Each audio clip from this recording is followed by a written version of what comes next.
내가 자유인이 아니냐, 사도가 아니냐, 예수 우리 주를 보지 못하였느냐, 주 안에서 행한 나의 일이 너희가 아니냐.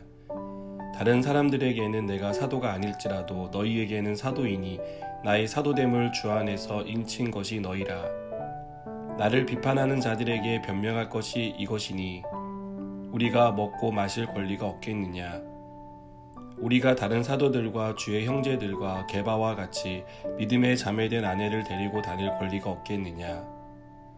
어찌 나와 바나바만 일하지 아니할 권리가 없겠느냐. 누가 자기 비용으로 군 복무를 하겠느냐. 누가 포도를 심고 그 열매를 먹지 않겠느냐. 누가 양떼를 기르고 그 양떼의 젖을 먹지 않겠느냐. 내가 사람의 예대로 이것을 말하느냐. 율법도 이것을 말하지 아니하느냐. 모세의 율법에 곡식을 밟아 떠는 소에게 망을 씌우지 말라 기록하였으니 하나님께서 어찌 소들을 위하여 염려하심이냐.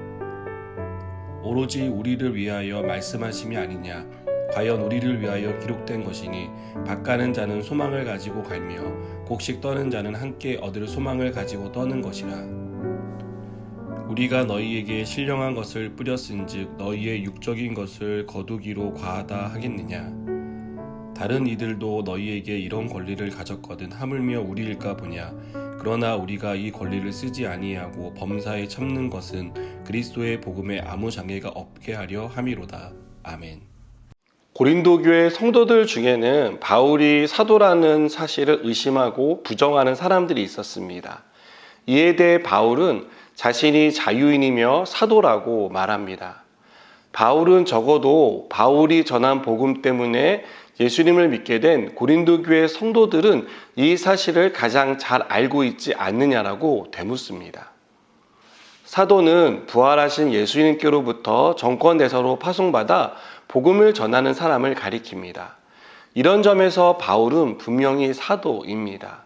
우리가 잘 알고 있는 사도행전 9장을 보면 바울은 다메섹에 가던 중에 예수님을 만났고 예수님으로부터 복음을 전하는 사도로 세움을 받았습니다.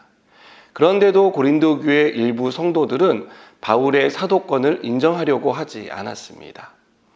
이것은 바울과 바나바가 교회로부터 공급되는 생활비를 받지 않고 일을 하며 자비량으로 섬긴 것에서 비롯되었습니다. 당시 사람들 중에는 신체적 노동은 시민에게 합당하지 않고 노예들이나 하는 일이다라고 천하게 여기는 사람들이 있었습니다. 이런 점에서 천막 만드는 일을 했던 바울은 사도로서 자격이 되지 않는다라고 생각했던 것입니다. 바울은 다른 사도들처럼 교회로부터 사역에 필요한 또 살아가는 데 있어서 필요한 생활비를 받을 권리가 있었습니다. 또 아내를 데리고 다닐 권리와 자유도 있었습니다. 그러나 바울은 그렇게 하지 않았습니다. 할 수 있는 권리와 자유가 있었지만 그것을 사용하지 않은 것입니다. 12절을 보니까 그 이유에 대해서 그리스도의 복음에 아무 장애가 없게 하려고 했기 때문이라고 말합니다. 교회에 부담을 주지 않기 위해서 또 복음을 전하는 일에 이 일들이 장애가 되고 싶지 않다는 바울의 의지였던 것입니다.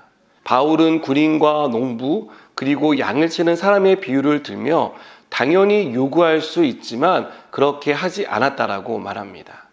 이것은 다른 사람들이 볼 때 당연하지 않은 일이었습니다. 그러나 바울은 이렇게 사는 것을 오히려 당연하게 여겼습니다. 여러분, 우리는 오늘 말씀을 통해 당연한 것을 당연하지 않게 여기는 것이 어떤 것인지를 배웁니다.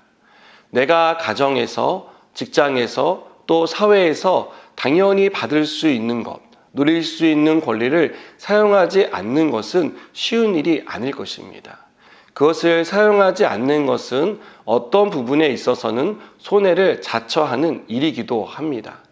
그러나 당연하게 여기는 것을 당연하지 않게 여기는 것이 복음을 전하는 데 아주 유용한 통로가 되는 것을 바울의 예를 통해서 보게 됩니다. 당연한데 그 당연한 권리를 사용하지 않으므로 사람들은 우리를 다르게 보기 시작한다는 것입니다.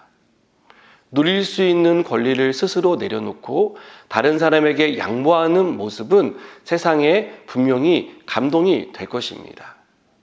바울은 복음을 전하는 일에 방해를 받는 일이라면 모두 사양했습니다. 모두가 당연하다고 생각하는 권리와 자유에 대해서도 사용하지 않을 정도로 복음을 전하는 일에만 전심전력을 다했다는 것을 알 수 있습니다. 저는 직장 생활을 하면서 자신이 누릴 수 있는 권리를 포기하는 사람을 보았습니다. 또한 반대로 자신이 누릴 수 있는 권리를 조금도 양보하려고 하지 않는 사람을 보았습니다. 그 사람들은 똑같은 월급을 받는데 내가 왜 더 일을 해야 하냐며 손해를 보려고 하지 않았습니다. 여러분, 사람들은 우리가 하는 말이 아니라 우리의 삶을 보고 하나님을 만나게 됩니다. 양보하고 손해보는 것은 어려운 결정일 수 있습니다. 어떤 부분에 있어서는 힘든 일일 수 있습니다. 나도 다른 사람들처럼 빨리 퇴근하고 싶고 더 쉬고 싶은 마음이 간절하기 때문입니다.